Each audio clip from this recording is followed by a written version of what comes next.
Eu passo de imediato a palavra ao doutor Eugênio Aragão.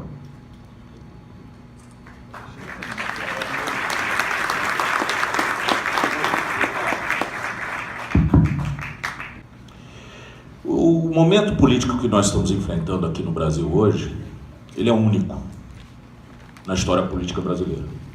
É um momento de desfazimento do tecido institucional de um jeito como nós não acreditávamos que era possível acontecer. Nós estamos no caminho de um Estado falido. Não estou aqui brincando com palavras, mas é assim que começa a falência de um Estado. Quando as instituições não são mais respeitadas, quando as instituições se portam de forma absolutamente vulgar, né? E são incapazes de gerar credibilidade no poder constituído. Isso gera a dissolução do Estado, isso gera a dissolução do conceito de nação. É um grande perigo. E é interessante sempre lembrar um pouco como é que a gente chegou até aqui, né? E é curioso que no centro desse furacão está a comunidade jurídica, né? Pela primeira vez no Brasil, realmente quem está sendo colocado em xeque hoje pela população é a comunidade jurídica. Então isso tem um significado ainda maior para nós que somos da profissão, de fazer então esses acontecimentos serem mais inteligíveis para a população. A maioria das pessoas não entende o que está acontecendo no país. Apenas vê algumas coisas muito estranhas sendo noticiadas, parecendo que o Supremo Tribunal Federal, por exemplo, cuspiu para cima, né, de si mesmo, né, se autoimolando na sua credibilidade na frente da população. Como é que a gente chegou a isso tudo? O processo, na verdade, nossos erros começam em 1985. Portanto, no fim do regime militar, início do governo civil chamado Nova República. Se os senhores se lembram, o início da década de 80 foi uma década muito rica em construção de participação popular. Aqui no Rio de Janeiro, principalmente, nasceram as associações de favelas, associações de bairro. Leonel Brizola se tornou governador. Isso ainda em pleno regime militar, mas o regime militar já perdendo a sua força pela participação popular. E esse movimento gerou, por parte de alguns atores públicos, vamos dizer, o interesse de participar desse momento com a sociedade. Eram atores, tem que se dizer, dentro de suas instituições, que eram marginalizados, né? No Ministério Público Federal, nós tínhamos nessa época, Cláudio Fonteles, Wagner Gonçalves, Álvaro Augusto Ribeiro Costa, que eram pessoas, vamos dizer, apenas que não se inseriam, vamos dizer, dentro do consenso do Ministério Público, que era aquele regido pela batuta do professor Inocêncio Martins Coelho, né? Essas pessoas, juntamente com alguns atores dos Ministérios Públicos Estaduais, principalmente de São Paulo, foram muito ativos em começar a construir ligações com a sociedade civil. Mas eles eram marginalizados, é importante dizer isso. Mas foi graças a esses atores, muitos deles, principalmente no Ministério Público de São Paulo, com um perfil acadêmico, que foi possível se editar a Lei da Ação Civil Pública, em 85, né?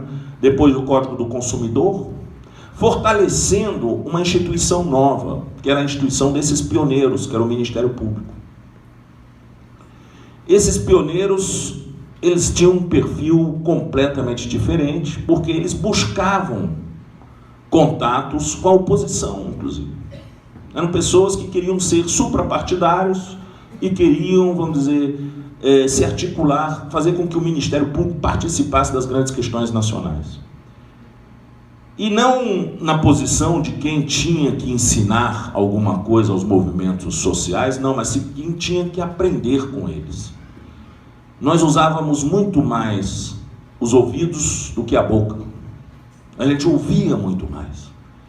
E foi esse perfil de Ministério Público que acabou sendo recepcionado pelo Constituinte em 1988, 87, 88. Só que com uma coisa muito interessante.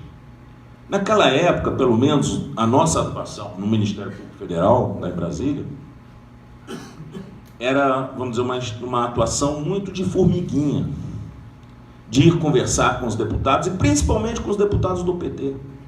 Né? Genuíno, José Dirceu, foram pessoas que tiveram uma interlocução muito próxima do Ministério Público naquela época. E a instituição nossa, o Ministério Público Federal, era muito pequenininha.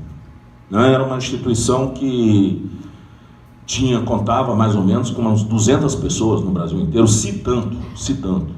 Então, todo mundo se conhecia pelo nome, todo mundo se conhecia pela cara, se cumprimentava. Era um universo bem controlável. Nós jamais imaginávamos que essa instituição viraria aquilo que se tornou hoje. Isso era incompreensível para nós. A gente realmente achava naquela época que o diferencial nosso era que a gente podia fazer esse papel de intermediário entre o Estado e a sociedade, precisamente porque nós não éramos atores políticos propriamente ditos, mas sim burocráticos, mas conscientes, vamos dizer, do nosso papel social. Nós fomos muito premiados pela Constituinte. Deram ao Ministério Público um lugar no Estado brasileiro que ele nunca teve antes. Uma instituição com um poder fenomenal de ser o guardião da democracia. Isso não é pouca coisa, não. Isso não é pouca coisa. E depois eu vou lhe dizer, era um desvio, já ali. Que quem é o guardião da democracia somos nós. Não é um órgão burocrático. A gente acreditar que a gente pode colocar o controle da nossa democracia numa burocracia é uma contradição em termos. Mas naquela época eu acho que nós estávamos ainda meio obnubilados aí pelo fim da ditadura, achava que todo mundo que se opunha à ditadura era amigo, dava tapinha nas costas, né? Só que a gente sabe que muitos que se opuseram à ditadura se opuseram por questões, vamos dizer, não necessariamente políticas, né? Pegar Gilberto Mestrinho e outros, né, que foram caçados na época da ditadura militar, não foram caçados por razões políticas. Né? Então, eu vejo muito ali a falta de uma visão estratégica nossa, na época, em 88. Não tinha uma visão estratégica, de ver como é que o Brasil vai crescer nos próximos anos. Um estudo, o Brasil daqui a 20 anos, como é que será? Como é que a gente pode montar esse quebra-cabeça institucional para nós termos um sistema sólido? Não. Ali já a gente viu nascendo o ovo da serpente, o germe do corporativismo, né? Porque as corporações foram a Constituinte feito menino para o Papai Noel, pedindo presentes. Nós, por exemplo, no Ministério Público, queríamos manter a Advocacia Geral da União. Era a nossa grande luta. Deus me livre. O Ministério Público não tem nada a ver com isso. Hoje a gente olha para trás, são coisas tão diferentes, não faz sentido. Né? Imagina se hoje esse Ministério Público ainda por cima fosse o advogado público. Nós estávamos todos ferrados aqui. Né? Então, foram erros demais já naquela época, de uma má compreensão do processo político. A gente estava ali começando a montar uma república corporativa, no sentido próprio da palavra. E isso foi bem, até, pode-se dizer, até o impeachment do Collor. A instituição era pequena, controlável, não é isso? Mas no impeachment do Collor aconteceu uma coisa muito curiosa. De repente, o Ministério Público assumiu uma visibilidade não como ator social, e sim como o anjo purificador. Pela primeira vez. Né? Aristide Junqueira Alvarenga ficou conhecido no país inteiro por querer botar ordem e acabar com a corrupção que, vamos dizer, tomava conta do governo Collor. E isso começou a dar um novo enfoque ao Ministério Público. De repente, esse lado punitivista passou a ser, para usar uma palavra inglesa, sexy, não é isso? Passou a ser popular, né? Porque a Veja, a Isto É, a revista Senhor, na época, colocava aqueles meninos lá na capa, como os intocáveis, né? Aqueles que trabalhavam com Aristide Junqueira Alvarenga, né? E isso certamente deve ter inspirado muita gente para entrar no Ministério Público, de querer, então, matar a Ruby the Kid, não é isso? Virar xerife. Isso, infelizmente, contaminou muito essa ideia original. Mas, como dizendo para vocês, o ovo da serpente estava lá atrás. Porque foi ali que nasceu o corporativismo, na Constituinte. Não, é que a gente não enxergou isso, a população não enxergou isso, o que estava acontecendo.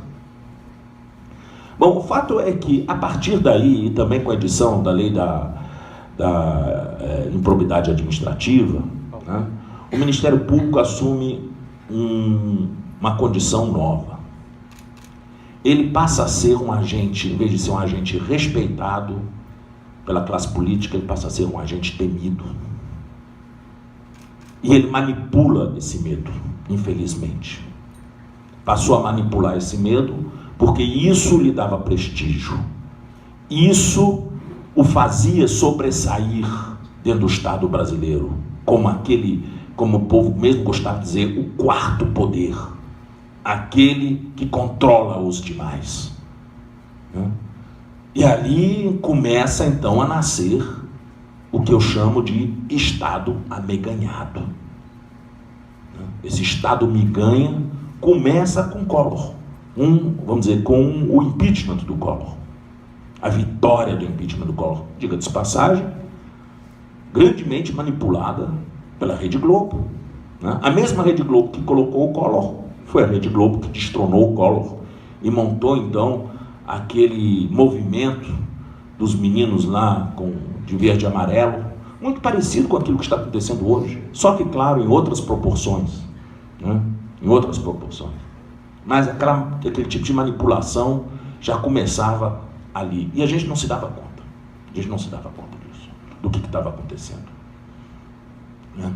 Nos anos do governo Fernando Henrique Cardoso, esse papel punitivista do Ministério Público, infelizmente, foi muito prestigiado pelo próprio PT, para enfraquecer o governo Fernando Henrique Cardoso. Quem mais dava munição para o Ministério Público atirar no governo era o PT. Nós tínhamos contato constante, e tanto que diziam que o Ministério Público é petista, né? Gilmar Mendes falava isso, como ele batia na gente, publicamente, com esse Ministério Público politizado de esquerda. Não era nada disso, não era de esquerda nem nada, não. Ali começou a nascer um mecanismo perverso de valorização da carreira no seu lado mais vulgar, que são os ganhos.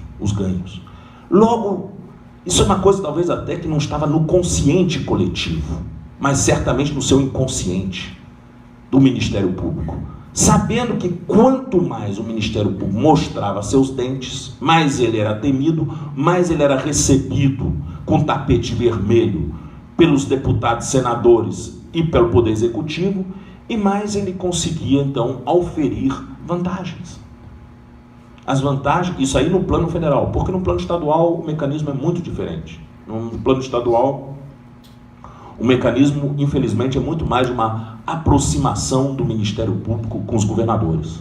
É um outro tipo de dinâmica do que no Ministério Público Federal. No Ministério Público Federal, não, foi isso mesmo. Foi, vamos dizer, a gente compreendeu que a gente ganharia mais, teria mais prestígio, e um lugar ao sol, né, nas carreiras de Estado, se a gente era temido, muito mais do que amado.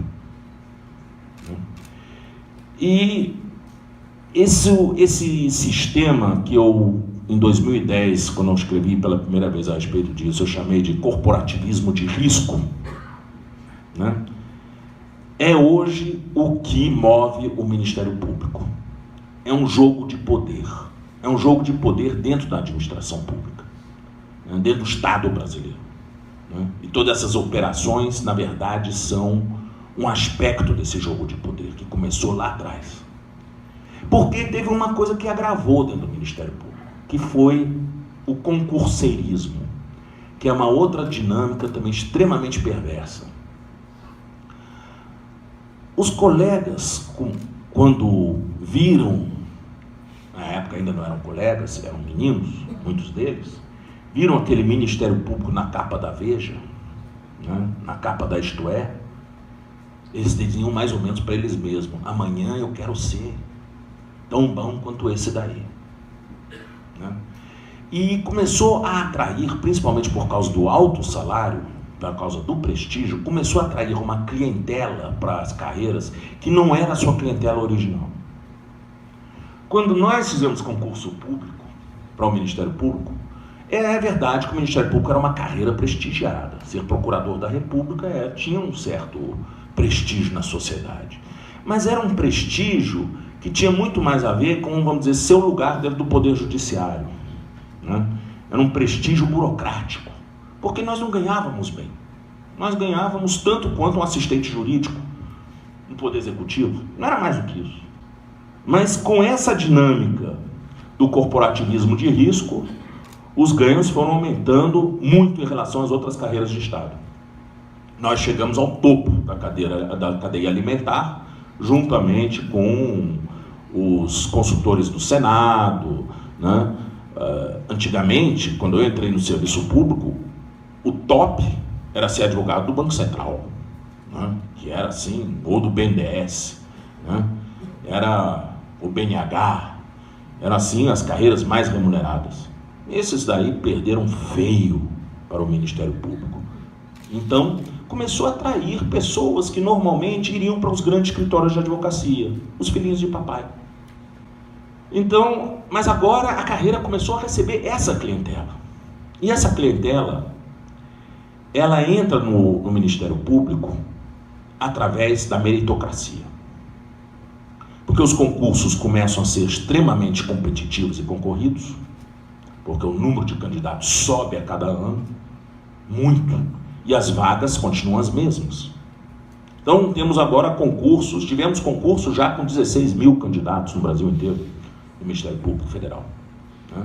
Um concurso feito artesanalmente por uma secretaria de concurso do Ministério Público. Nós não usamos sistema como o CESP, nem nada disso não, né? Então as pessoas estudavam 3 anos, muitas vezes, para fazer um concurso desse, muito diferente da minha época. Eu estudei 6 meses para o concurso, né? Não que eu era um gênio, mas era que era isso mesmo. Era o que as pessoas estudavam, as pessoas trabalhavam, faziam outras coisas, não tinham tempo para ficar só estudando para concurso, né? Agora esses não, são os filhos de papai, que muitas vezes têm renda familiar suficiente, pai no escritório de advocacia, que coloca os meninos nas procurações do escritório, e eles vão fazendo vamos dizer, seu tempo de atividade jurídica nesses 3 anos, passam no concurso, e aí eles têm a seguinte mentalidade: bom, eu fiquei 3 anos semeando, agora está na hora de colher, não é isso? Passam no concurso já pensando em colher, né? O que tem aqui para mim? E como a sua expectativa é extremamente alta, está num nível extremamente alto, acontece que qualquer tipo de frustração dessa expectativa, que seja um cabelinho só, gera uma reação histriônica, raivosa, em relação à administração central. Então os colegas entram e vão lá para Macapá, Boa Vista, Presidente Médici, né?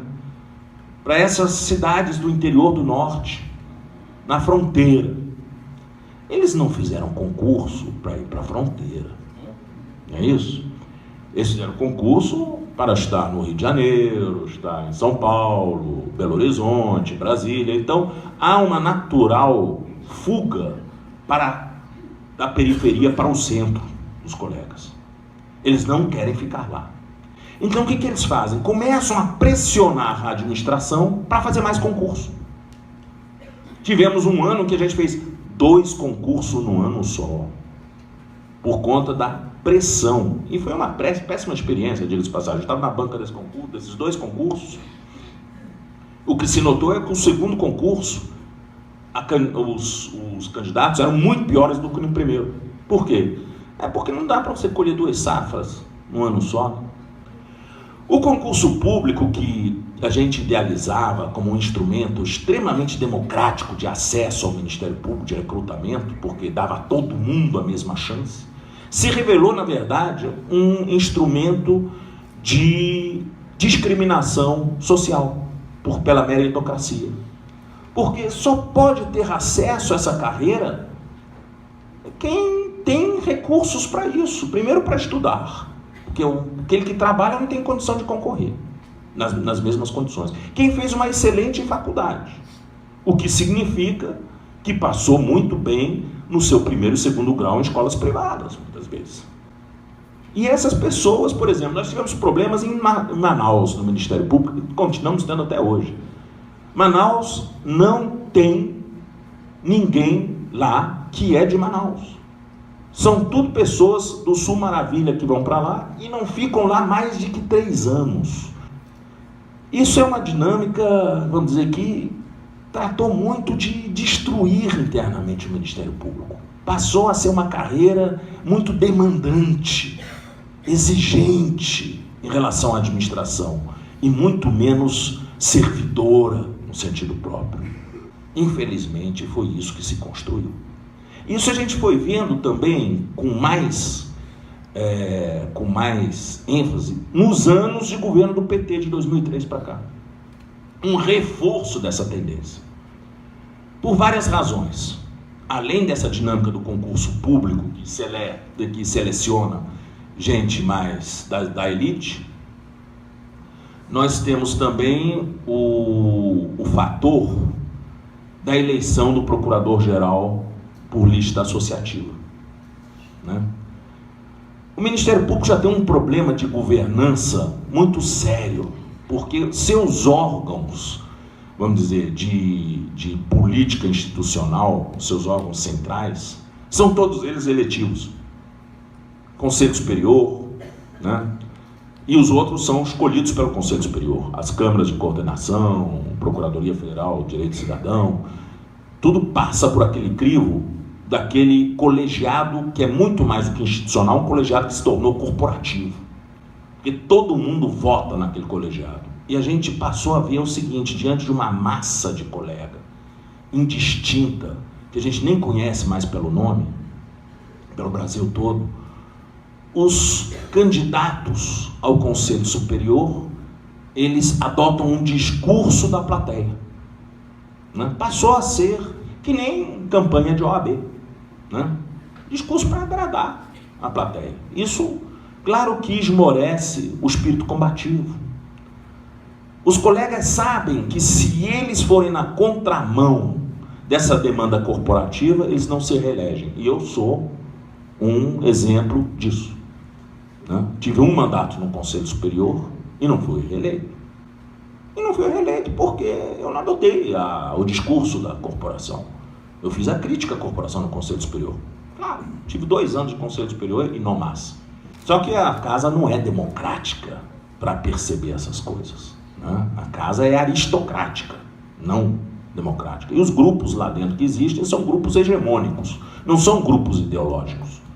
Não existe na Procuradoria uma esquerda ou uma direita. Há grupos hegemônicos, grupos que brigam entre si pelo poder dentro do Ministério Público. É isso, não mais do que isso. Sem nenhum, vamos dizer, nenhum viés. Todos eles são conservadores, todos, bem ou mal, né? Uns menos, outros mais. Mas a PT-fobia dentro do Ministério Público é altíssima. Então, isso eu acho que explica um pouco o que é a Lava Jato, né? A Lava Jato, em última análise, é o grande projeto de poder da corporação do Ministério Público. Gestada durante anos, deu nesse monstrengo, né? O colega que vai para a televisão, né, se sente o rei da cocada preta, né, a última Coca-Cola do deserto, fala com todo mundo, né, é um star para ir em talk show, não é isso? É uma coisa impressionante, né? Infelizmente isso mudou assim radicalmente no Ministério Público. Nós éramos muito mais discretos do que isso, e quando um de nós batia, já era olhado de olhares enviesados pelos outros, né? No caso do Yanomami, por exemplo, eu cheguei a bater no Romeu Tuma. Os colegas não gostaram, não, né? Porque o Romeu Tuma simplesmente não cumpria a ordem do juiz federal lá da Sexta Vara em Brasília, que tinha determinado que ele desintrusasse a área indígena dos garimpeiros. Ele fez ouvido de mercador. Então acabou dando um bate-boca entre a gente, público, inclusive na imprensa, né? E não foi bem recebido dentro da casa, não, né? Foi visto como uma coisa assim, meio um ponto fora da curva, né? Hoje não. Hoje isso é o ponto dentro da curva. Fora da curva é você ficar discreto, né? O ponto dentro da curva é você aparecer, né? Você gostar de aparecer, você gostar de ser visto pelas pessoas como, vamos dizer, um sujeito mau, né? Como ao mesmo tempo implacável, né? Com os maus feitos, né? E esse tipo de padrão de conduta acabou levando agora, a partir principalmente de 2013 para cá, mas isso na verdade já tinha começado um pouco com o mensalão, mas muito mais forte agora, essa ideia de combate à corrupção. Combate à corrupção foi realmente um achado, um grande achado, né? Porque tem um apelo popular indiscutível, né? Basta lembrar que Jânio Quadros se elegeu com a vassourinha, né? Collor se elegeu como caçador de marajás, não é isso? Então existe esse tipo de moralismo, né,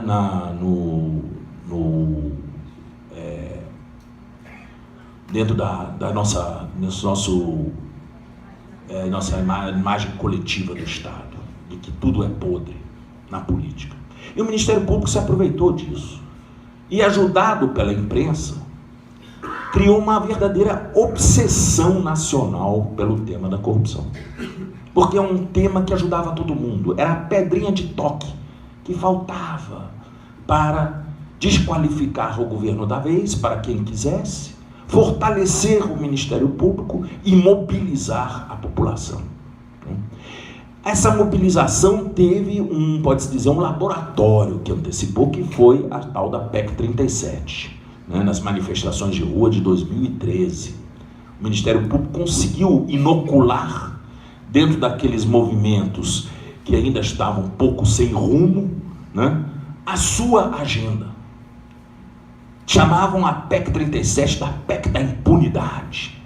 Por quê?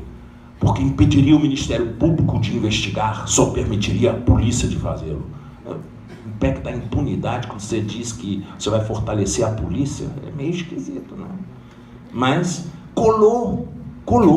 O Ministério Público conseguiu se colocar ali como, vamos dizer, o grande arauto da moralidade. E realmente criou no Congresso um constrangimento enorme. Quando a PEC 37 estava praticamente apta a passar, por conta dessas manifestações de rua manipuladas corporativamente, o Congresso perdeu a condição de aprovar a PEC 37. Então isso foi um aprendizado também para essa garotada. Eles viram que realmente isso funciona, né? E nós fizemos alguns erros também no governo. Primeiro erro, me parece, tem um nome que é Antônio Fernando de Souza. O segundo erro chama-se Gurgel Monteiro. E o terceiro erro se chama Rodrigo Janot. 3 erros pesados, mas pesados. E no terceiro erro eu tenho uma vamos dizer, participação fundamental, né? Porque ajudei essa pessoa acreditando realmente que faria a grande diferença no Ministério Público. Mas ao invés dele exercer sua liderança sobre a categoria exerceu liderança sobre ele, né? Na verdade, se revelou que era uma pessoa fraca, que não conseguiu resistir à pressão corporativa e se entregou a ela. É muito mais fácil você ceder e ir, vamos dizer, na corrente do rio ao invés de remar contra ela, né? Começou isso cedendo em demandas financeiras, como, por exemplo, acúmulo de ofício, que passou a ser determinado o seu pagamento através de portaria do Procurador-Geral da República, sem grandes bases legais. Depois o auxílio moradia, que foi estendido dos juízes para os membros do Ministério Público, né? Com isso deixa-se a carreira feliz da vida, né? E depois cevando essa agenda da corrupção. A gente se assustou logo de início quando a gente viu, de repente, Dr. Rodrigo Janot assumindo esse discurso, lá no auditório JK da PGR, lotado de movimentos que a gente sabia que não eram lá muito, vamos dizer, politicamente muito estáveis, né? Os MBL da vida, os vá pra rua e coisa do jeito, estavam lá lotando as galerias, lá a plateia do auditório, juntamente com os coleguinhas, alguns deles até envelopados na bandeira do Brasil, parecendo um canelone de espinafre, enroladinho na bandeira. E ele lá falando para aquele público, e quando explicava o lema da campanha, dava uns gritos: corrupção, não! Corrupção, não! Aí a plateia vibrava, né? E na mesma semana a gente viu então um prédio envelopado com um enorme de um adesivo na fachada: corrupção, não! Em preto ainda por cima, quer dizer, cor do fascismo, né? As camisas pretas italianas, né? Isso até visualmente gerou um susto, inclusive no governo federal, assim, peraí, tem alguma coisa acontecendo, né? Por quê? Porque ele, no fundo, acabou assimilando o discurso típico da oposição com isso, inconscientemente, me parece, o que é pior. Porque quem, na categoria, estava alimentando esse discurso era muito consciente. Mas ele, bonito, vamos nessa. E aí começam a falar de convenção de Palermo, começa a falar sobre a convenção da OCDE, sobre corrupção, e começa a se empolgar com essa coisa de cooperação jurídica internacional, né? E dizer, não, o Ministério Público tem que assumir isso, essa cooperação jurídica internacional. E ele viaja para cima e para baixo, atrás de conferências de cooperação jurídica direta, né, informal, e sem notar o jogo que ele está fazendo. E parece que em um determinado momento, sim, houve uma inflexão, em que ele percebeu, mas aí ele disse, bom, agora que já estou aqui, vamos continuar. E a coisa começou realmente, essa campanha, aí começaram a criar essa campanha das 10 medidas, né? Isso foi em 2015, no início de 2015. Começaram com essa campanha das 10 medidas, ou das desmedidas, né? Que realmente tem uma dupla função. Uma, empoderar o Ministério Público, em detrimento das garantias fundamentais. E a outra, no fundo, me parece que são 10 medidas para fazer o serviço de higienização das sujeiras que foram feitas na Lava Jato. Consolidar na lei os maus feitos da Lava Jato. E calar a crítica à Lava Jato, porque ali se condensa isso em lei. Essas práticas que já são feitas à margem da lei. passaram então a ser propostas como, vamos dizer, como marco normativo de atuação do Ministério Público. E mais uma vez, essa iniciativa, tal como a PEC 37, a campanha contra a PEC 37, foi uma iniciativa extremamente oportunista, usando o momento político de fragilidade do governo federal, e ao invés de propor ao governo que criasse uma comissão, juntamente com membros do Ministério Público, afinal de contas a ENCLA existia para isso mesmo, a Estratégia Nacional de Combate à Corrupção e Lavagem de Ativos, que é uma iniciativa do governo Lula, né, que coordenava todos esses órgãos de repressão à corrupção nas mãos do Ministério da Justiça e nas mãos da CGU. Isso foi uma iniciativa dos governos petistas, né?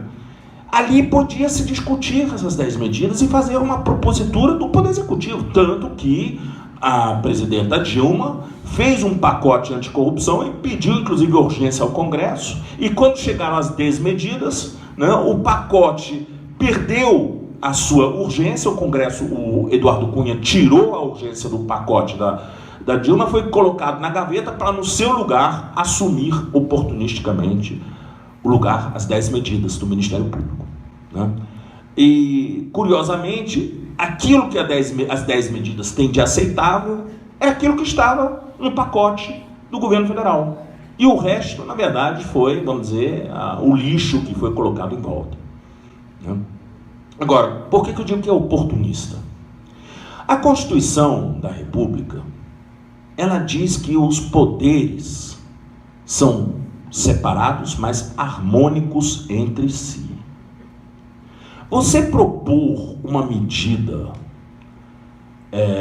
de iniciativa popular, sendo um órgão da administração pública, é uma contradição muito grande. No fundo, isso só tem uma função: é colocar mal o poder legislativo, né?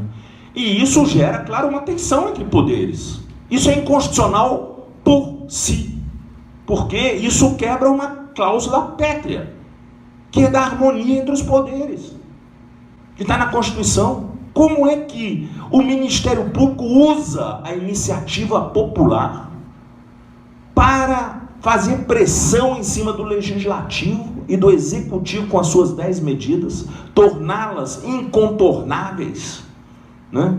É isso que aconteceu. E torná-las, assim, vamos dizer, obrigatórias, a ponto que não querem nem sequer que o Congresso Nacional faça emendas, né? Eles acham que a iniciativa popular se basta como processo legislativo. Já chega lá pronto, é só o Congresso chegar, botar isso no plenário e abençoar, por preferência, voto de liderança. É uma coisa que realmente é um desrespeito profundo à atividade legislativa e à própria política, e à própria representação popular.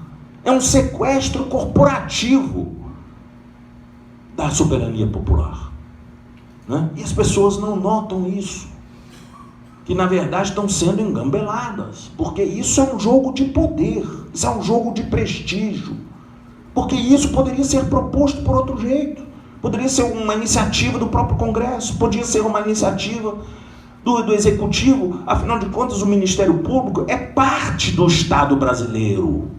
Ele é um órgão do Estado, ele deve conversar com outros órgãos do Estado e não conversar com as massas, para as massas colocar o Congresso contra a parede. O que é fascismo? Fascismo, eu costumo dizer que é que nem um morcego, só anda de noite, só voa de noite.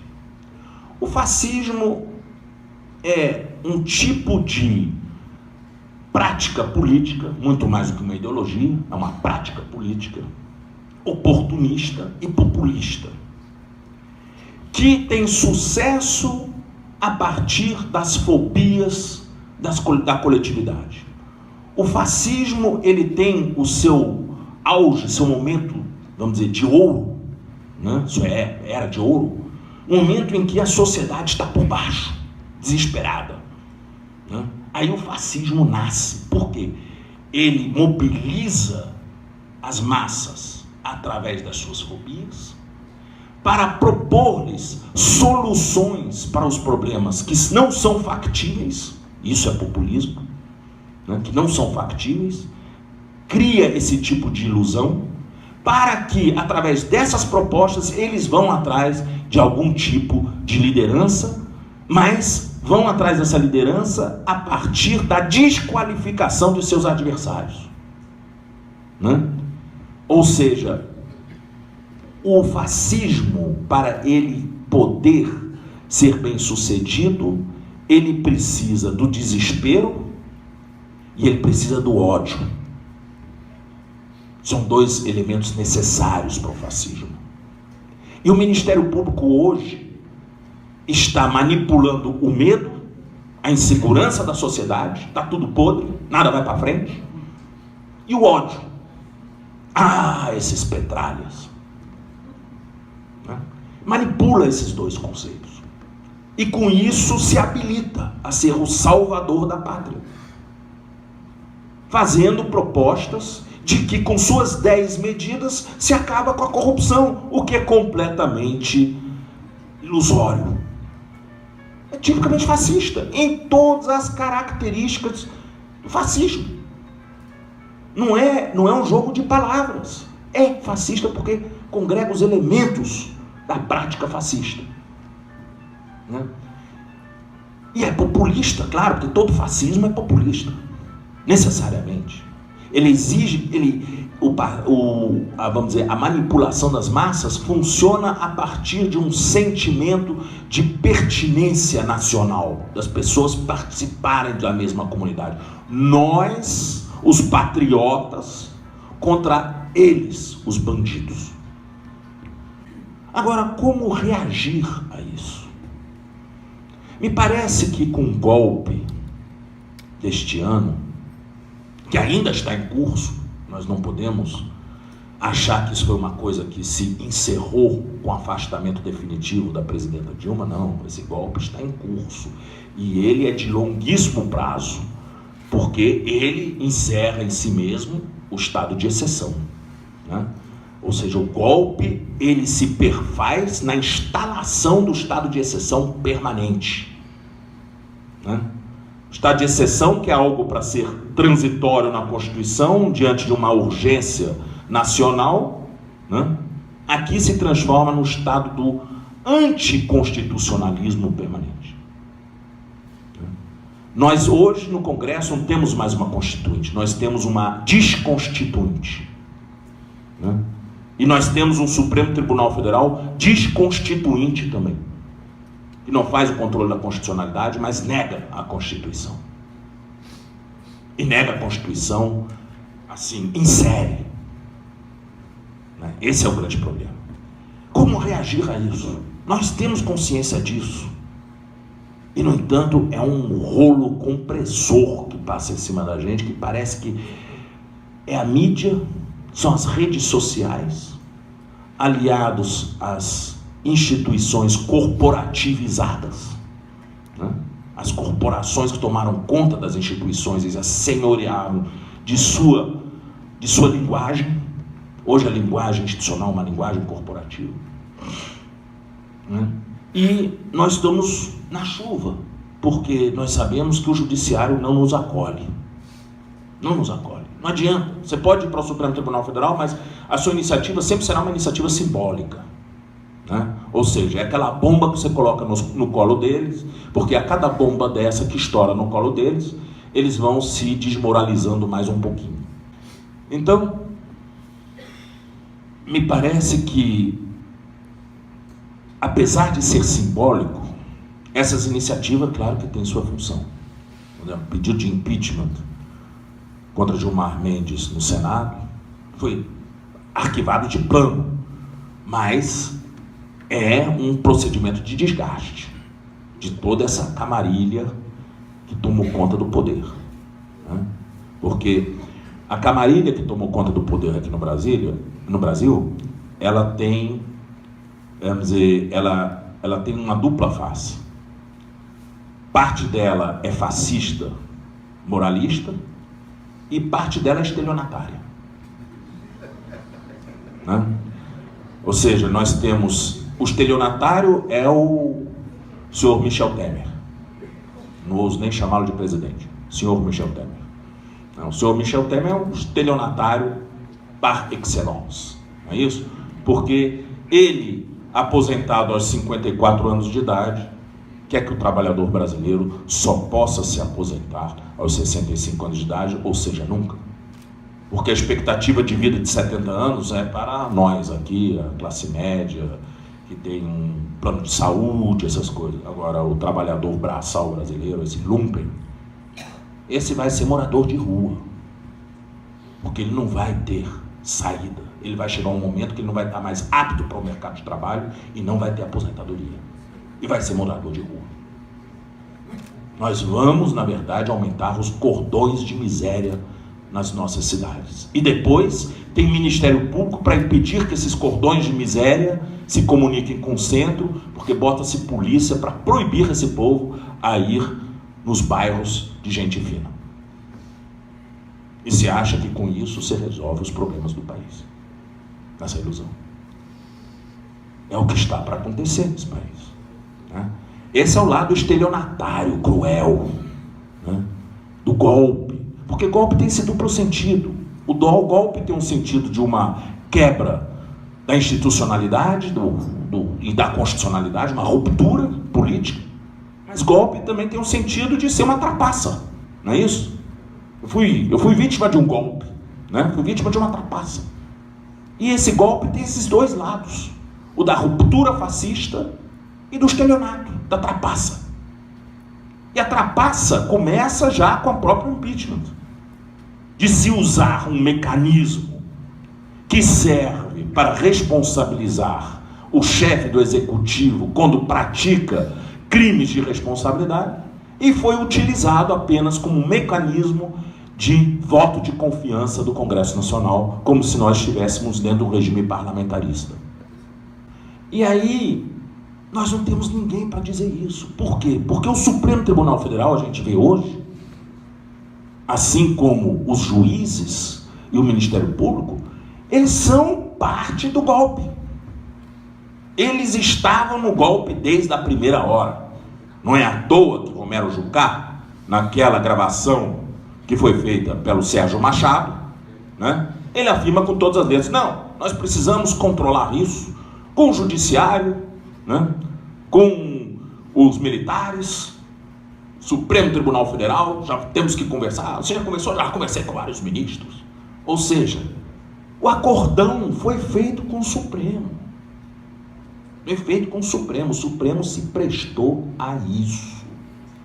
Se prestou a isso. Coisa que o Supremo nunca fez antes. No golpe de 64, o Supremo foi arrancado junto com o golpe. Mas, na verdade, o Supremo não era golpista. Foi acompanhando a onda porque sabia que ele tinha que sobreviver.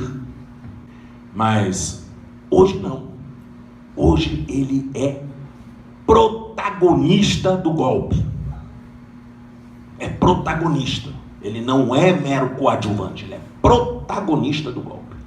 Ou seja, o golpe é um golpe parlamentar, judicial, policial e midiático que nós sofremos, né?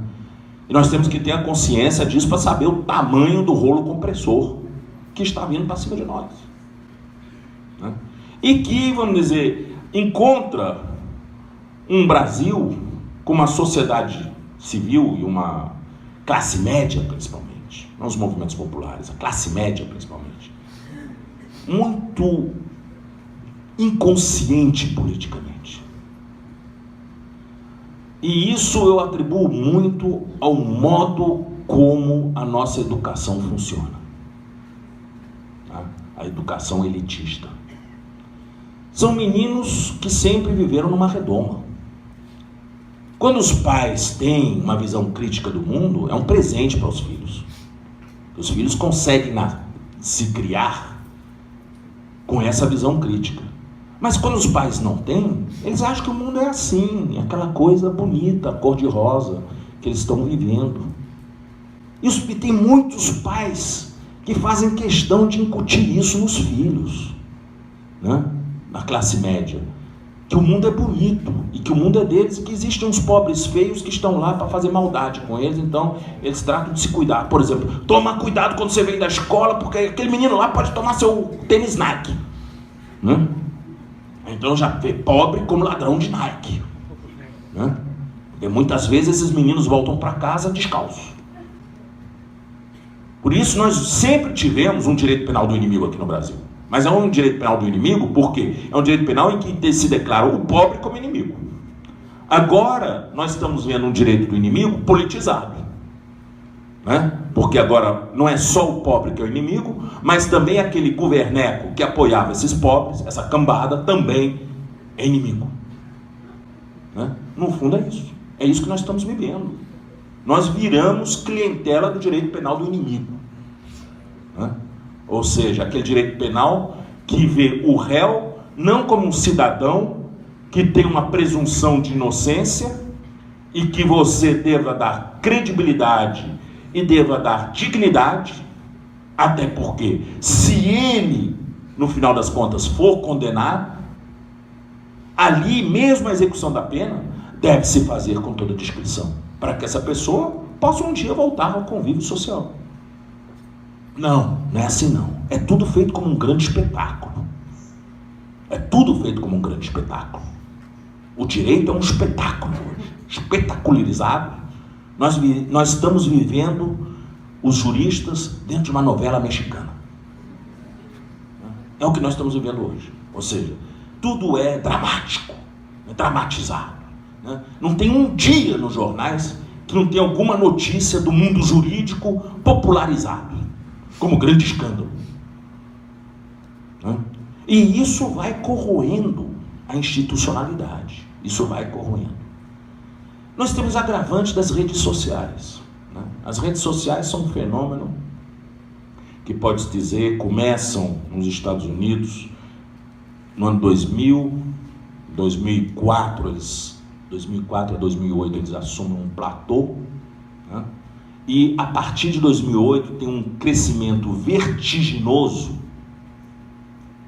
por conta do uso dos dispositivos móveis, dos aplicativos móveis nessas redes sociais, porque até 2008, mais ou menos, o que se usava era só em computador. A partir daí se vai para os dispositivos móveis, os chamados smartphones. E aí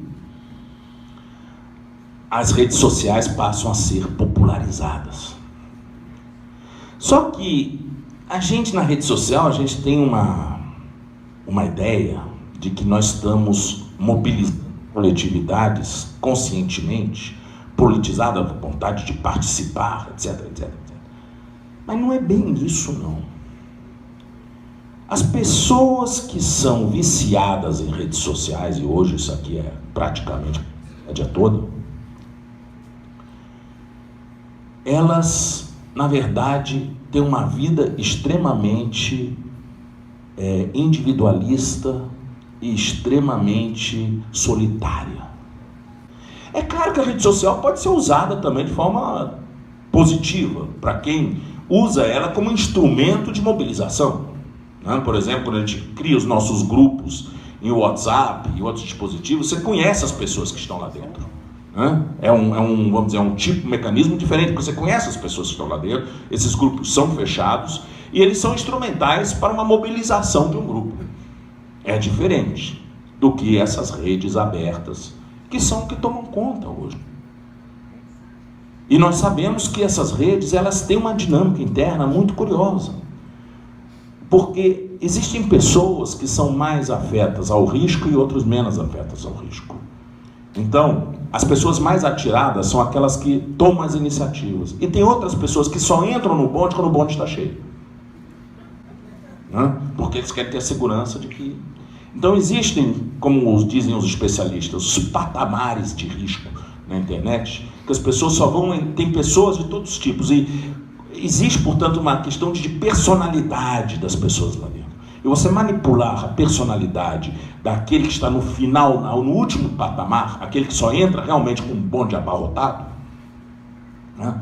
Você precisa ter a capacidade de mobilização e motivação de quem entra no bonde vazio, né? Então você tem que injetar pessoas capazes de fazer essa mobilização. E isso é manipulável. Isso é manipulável. Hoje existe uma vasta literatura a respeito disso, da manipulação das massas através das redes sociais, né? E nós fomos surpreendidos com isso em 2013. E normalmente esse tipo de movimento, ele não tem uma liderança aparente. A liderança, ela é oculta, porque é aquela pessoa que montou o esquema da campanha, por exemplo. Você infiltrar aquele no bonde vazio, né? Mas por quê? Porque as pessoas vão aderindo não atrás de um líder, mas vão aderindo através de um moto, através de um tema, através de uma agenda, que elas vão se agregando, sem liderança nenhuma, aparente. E isso explica muito das manifestações de 2013. Essa aparente falta de liderança, que depois, através dos meios de comunicação de massa, passam a ser manipuláveis, porque aí começam a aparecer as lideranças inoculadas, os Kim Kataguiri da vida. Enfim, o tempo acabou, eu vou ficar por aqui e espero que tenha valido alguma coisa para vocês.